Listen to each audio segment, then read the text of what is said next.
Hey there! Today we'll discuss how an effective quiz program can be created with the help of AI. There is no set of thumb rule for creating an effective quiz program, but if certain steps are followed, then definitely an apt quiz program can be formulated.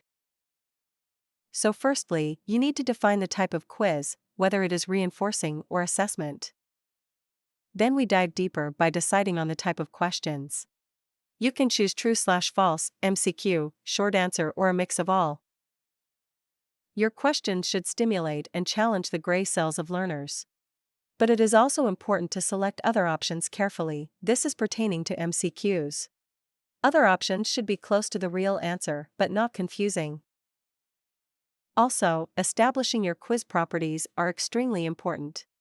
The scoring mechanism, passing threshold, number of attempts, and time limit. Lastly, an apt evaluation will not only acknowledge the learner's efforts, but will also boost morale for them. For more details, please check the link in the description.